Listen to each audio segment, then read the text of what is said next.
Mari kita gunakan umur kita ini di bulan suci Ramadan ini, anggap inilah bulan suci Ramadan yang terakhir. Kenapa? Karena belum tentu tahun depan kita melaksanakan ibadah sahur.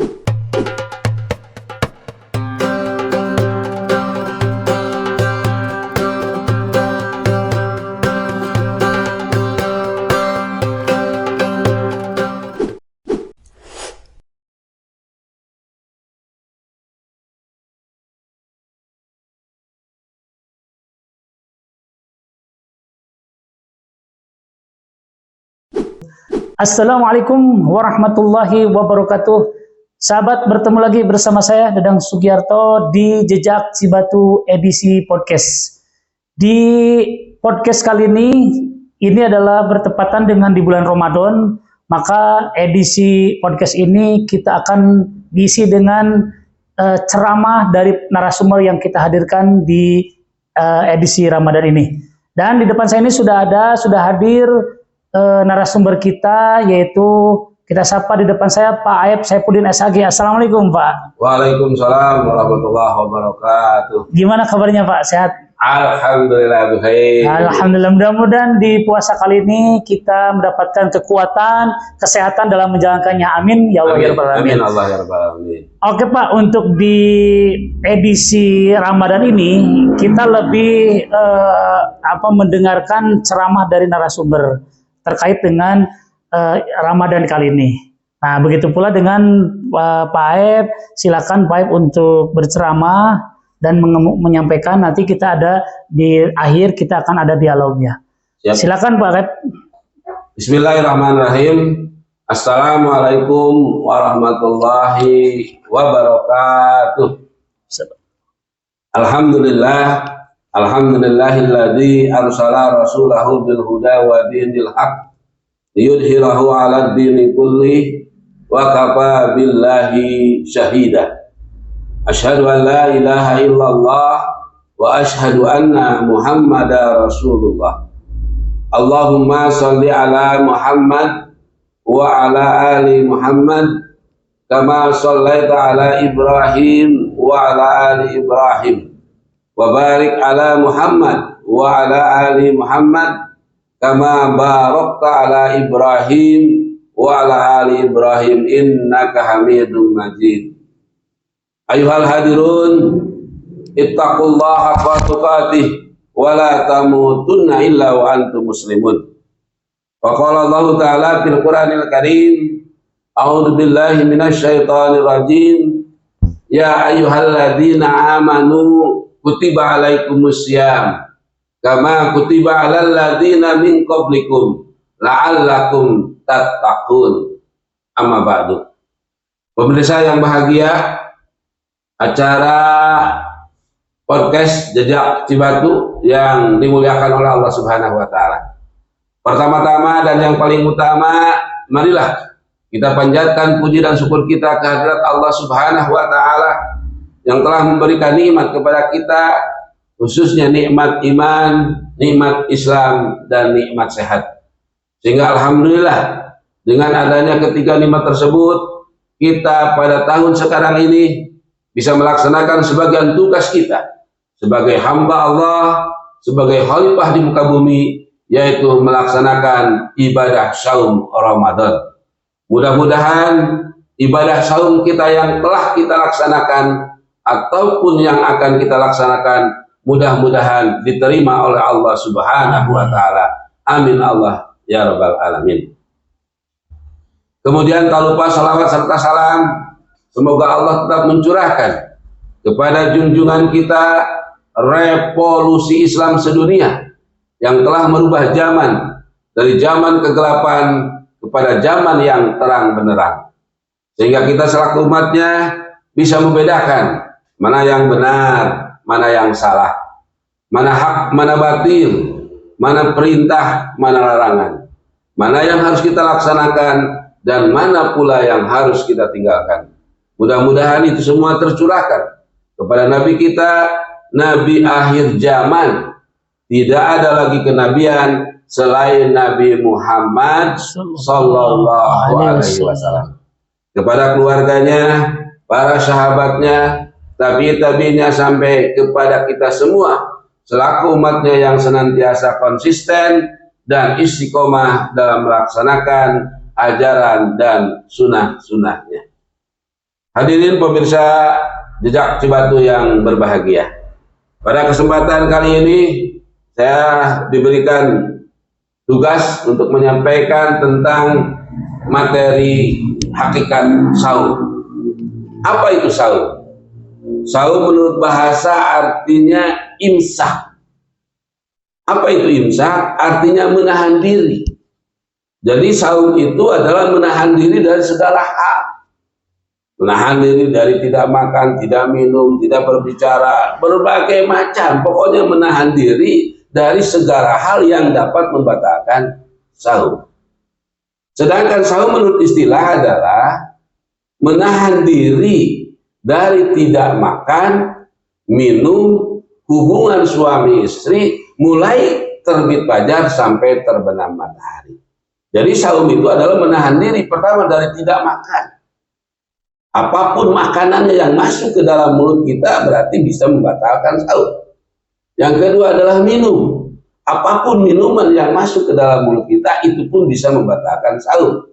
Dan yang ketiga adalah menahan diri dari hubungan suami istri. Jadi ketika kita sedang berpuasa, suami istri tidak diperkenankan untuk melakukan hubungan suami istri, kecuali mungkin malam hari boleh. Ya, hadirin yang berbahagia. Kemudian dasar perintah melaksanakan ibadah saum tertuang dalam Al-Quran, surat Al-Baqarah ayat 183 yang berbunyi, a'udzubillahi minasyaitonirrajim, ya ayyuhalladzina amanu kutiba alaikumusiyam kama kutiba alal ladzina min qablikum la'allakum tattaqun. Ya ayyuhalladzina amanu, wahai orang-orang yang beriman, kutiba, telah diwajibkan, alaikum, kepada kamu, asyam, saum atau puasa, kama kutiba alal ladzina, sebagaimana telah diwajibkan kepada orang-orang min qablikum, sebelum kamu, la'allakum tattaqun, supaya kamu menjadi orang yang takwa. Itulah dasar perintah Allah Subhanahu wa Ta'ala kepada kita untuk melaksanakan ibadah saum. Jadi siapapun umat Islam yang mengaku dirinya beriman kepada Allah, beriman kepada Rasulullah, dan beriman kepada kitab Al-Quran, maka wajib hukumnya untuk melaksanakan ibadah saum. Hadirin pemirsa podcast Jejak Cibatu yang berbahagia. Kemudian selanjutnya, apa syarat yang bisa melaksanakan ibadah saum? Yang pertama, syarat yang bisa melaksanakan ibadah saum itu adalah beragama Islam. Jadi setiap orang yang beragama Islam, wabil khusus yang beriman, maka wajib untuk melaksanakan ibadah saum. Yang kedua adalah sehat jasmani dan rohani. Jadi syaratnya melaksanakan ibadah saum itu harus sehat, baik itu sehat jasmani maupun sehat rohani. Artinya ketika kita dalam keadaan udur, sakit, maka kita boleh untuk tidak berpuasa. Ataupun sehat rohani. Jadi ketika orang gila ya nggak bisa melaksanakan ibadah saum. Yang ketiga adalah balik. Jadi syarat untuk melaksanakan ibadah saum itu adalah balik. Apa itu balik? Balik itu adalah dewasa. Kalau perempuan, hadis menjelaskan balik itu berusia sekitar 9 tahun atau sudah datangnya menstruasi. Sedangkan laki-laki sudah mimpi basah atau keluar air mani, atau kalau umur sekitar 17 tahun. Kemudian berikutnya ada yang namanya rukun saum. Apa itu rukun? Rukun adalah sesuatu yang harus terpenuhi dalam saum. Ketika salah satu rukun tidak terpenuhi, maka tidak sah saumnya. Rukun saum ada 2. Yang pertama adalah niat. Yang kedua adalah menjaga dari segala hal-hal yang dapat membatalkan saum. Jadi yang pertama adalah niat. Jadi kalau tidak niat maka tidak sah saumnya. Niat bisa setiap hari, dilakukan nawaitu shauma ghadin anadai pada sore Ramadan hadis sanati lillahi taala, bisa juga langsung 1 bulan. Itu terjadi perdebatan mana yang kita lakukan. Yang jelas kita makan sahur itu untuk melaksanakan ibadah saum, sudah termasuk kepada niat. Yang kedua adalah rukun saum itu menjaga dari segala hal yang dapat membatalkan saum. Apa yang membatalkan saum? Sudah jelas tadi kan, 1 makan, 2 minum, 3 hubungan suami istri. Kemudian berikutnya, saum dibagi kepada 3 tingkatan. Jadi orang yang saum itu ada 3 tingkatan. Yang pertama ada yang disebut dengan saum umum. Apa itu saum umum? Saum umum adalah seseorang yang melaksanakan ibadah saum yang hanya mampu menahan haus dan lapar saja. Biasa disebut puasa anak kecil lah, puasa anak SD. Maksudnya bagaimana? Orang berpuasa hanya mampu menahan haus dan lapar saja. Ketika puasa ngerumpi, ketika puasa berdusta, ketika puasa mencuri, ketika berpuasa melakukan hal-hal yang negatif, melakukan hal-hal seperti ropas, hal yang tidak berguna dan tidak ada manfaatnya. Ini adalah noodle story, rasanya enak dan lezat, dijamin kegedean. Yang kedua ada yang disebut dengan puasa khusus. Apa itu puasa khusus? Adalah puasa di samping menahan dari haus dan lapar, juga menahan dari segala hal yang dapat mengurangi pahala puasa. Jadi ada yang membatalkan puasa, ada yang mengurangi pahala puasa. Yang membatalkan puasa udah jelas tadi kan, makan, minum, hubungan suami istri. Sedangkan yang mengurangi pahala puasa banyak.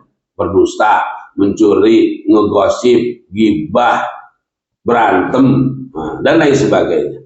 Oleh karena itu, bagi orang yang melaksanakan puasa khusus, dia bukan hanya menahan haus dan lapar saja, tapi menahan dari segala hal yang mengurangi pahala puasa. Saya ada istilah di bulan puasa itu, sok ngabuburit. Nah ini saya berharap jangan ngabuburit lah. Daripada kita ngabuburit, lebih baik nonton TV, atau lebih bagusnya adalah membaca Al-Quran. Kenapa? Karena membaca Al-Quran di bulan Ramadan itu dapat pahala. Pahalanya lebih besar. 1 huruf membaca Al-Quran sama dengan berbuat 10 kebajikan. Nah, di bulan puasa ditingkatkan menjadi 70 sampai 700 kali lipat. Biasanya anak muda nih, para pelajar atau orang yang sedang berpacaran, suka ada istilah ngabuburit, jalan-jalan ke sawah lega, jalan-jalan ke beko, jalan-jalan ke mana di teh Congkang, ngobrol berdua sama pacar. Saya nggak yakin sama pacar berdua cuma ngobrol, pasti bakal mohon maaf pegang-pegangan. Ya, yang namanya pegang-pegangan orang pacaran, mohon maaf, yang namanya laki-laki pasti akan tergugah nafsunya, bahkan saya bisa menjamin akan keluar air mani. Nah, ketika seorang laki-laki keluar air mani dengan disengaja, maka itu bisa membatalkan puasa. Jadi hati-hatilah. Ya, daripada ngabuburit, mendingan nonton TV, mendingan ngomeh HP, tapi lebih bagus kita membaca Al-Quran. Kemudian yang ketiga ada yang disebut dengan puasa khususil khusus. Apa puasa khususil khusus? Yaitu puasa seseorang di samping tidak makan, minum, hubungan suami istri, menjaga dari hal-hal yang dapat mengurangi pahala puasa, panca indera ikut berpuasa. Orang bilang biasanya ini puasa khusus itu adalah puasa para wali. Jadi bukan hanya tidak makan minum, bukan hanya menjaga dari hal yang mengurangi pahala puasa, panca indera dan seluruh badan ikut berpuasa. Maksudnya bagaimana? Mata ikut berpuasa, tidak melihat hal-hal yang tidak baik. Ini bulan puasa, mohon maaf nonton video porno misalkan, itu kan nggak bagus. Daripada nonton video porno, ya mendingan baca Al-Quran dapat pahala. Nah, telinga ikut berpuasa maksudnya bagaimana? Jangan mendengarkan hal-hal yang tidak baik. Ngabuburit, sisiaran, ngomongkan batur. Nah, itu telinga harus berpuasa. Mulut juga harus berpuasa. Bagaimana puasanya mulut? Ya jangan berbicara hal-hal yang tidak baik, jangan berbicara hal yang negatif dan lain sebagainya. Tangan ikut berpuasa, artinya jangan mencuri barang orang lain. Jangan, mohon maaf, pegang-pegang orang yang bukan muhrim. Termasuk kaki ikut berpuasa. Bagaimana? Jangan kaki kita dilangkahkan pada tempat-tempat yang tidak baik, ke tempat-tempat maksiat dan lain sebagainya. Itulah ada 3 tingkatan orang yang berpuasa. Puasa umum, puasa khusus, dan puasa khusus. Yang terakhir, mungkin ada hadis mengatakan bahwa bulan puasa adalah bulan dilipat gandakannya pahala. Bulan puasa adalah bulan agung, bulan maghfirah, dan bulan itqu minanar. Ada beberapa amalan yang harus dilaksanakan di bulan puasa. Yang pertama adalah menyegerakan berbuka puasa. Jadi ketika kita berbuka puasa, begitu azan langsung kita berbuka puasa. Itu sunahnya. Ada kuat engkewe deui salat maghrib heula, itu kurang baik. Jadi segerakan berbuka puasa, setelah takjil baru melaksanakan salat maghrib. Yang kedua, disunahkan berbuka dengan yang manis-manis. Ya, lebih afdal berbuka dengan kurma, itu lebih afdal. Kalau tidak ada ya dengan kolak, ya dengan sirup, kalau boleh dengan es sinar garut. Kebetulan saya juga adalah pelaku kuliner es sinar garut. Ya, boleh dengan apapun, pokoknya yang manis-manis. Tapi tolong jangan yang berlebihan. Misal berbuka dengan kolak ubi. Kebanyakan nanti bahaya ketika sholat, bisa nggak khusyuk. Kenapa nggak khusyuk? Karena kekenyangan. Kalau nggak kekenyangan nanti mohon maaf bisa-bisa keluar gas beracun. Nah kalau keluar gas beracun itu kan fatal. Ini ada cerita sedikit ya. Jadi ada ustadz dikasih kolak ubi, Pak, enak, biasa 1 muk, karena enak jadi 2 muk. Udah beres makan puasa, sholat maghrib, baru ngerokok, udah ngomong azan isya. Ya kalau boleh buat, dia pun langsung pergi ke masjid, langsung melaksanakan sholat isya. Setelah sholat isya, dia lakukan sholat tarawih. Hadirin yang berbahagia, mari kita melaksanakan sholat tarawih. Allahu Akbar, 1 rakaat tamat. Allahu Akbar, 2 rakaat tamat. Alhamdulillah, terakhir kita sholat witir. Allahu Akbar, 1 rakaat mulai terasa mulus. Aduh, kumaha ditahan. Allahu Akbar, 2 rakaat geus teu kuat kaluhur. Aduh, kumaha tapi lebar dipaksakeun. Ruku Allahu Akbar, geus teu kuat pisan. Sami Allahu liman hamidah. Pas terakhir mau sujud, waduh, Pak Ustaz enggak tertahan, akhirnya keluar gasnya. Tapi teu kadenge. Ya, suaranya tesil gitu. Sujud ke bawah, mau ikut sujud. Wah, pas sampai ke, mohon maaf, di bawah imam tadi orang pada pegang hidung. Kenapa? Karena bau. Wah, ini apa ini? Kayak yang kentut. Siapa ini yang kentut? Oh, akhirnya bicara makmum. Di sebelahnya ngomong, sholat nggak boleh ngomong, lu batal. Di tukang juga ngomong lagi, untung gua nggak ngomong, nggak batal dong. Nah itulah, jadi kita jangan berbuka yang berlebihan. Itu saja mungkin yang bisa kami sampaikan. Insya Allah nanti kita gelar acara dialog. Terima kasih. Wassalamualaikum warahmatullahi wabarakatuh. Alhamdulillah, sahabat Jejak Cibatu barusan sudah mendengarkan pemaparan dan ceramah dari narasumber kita.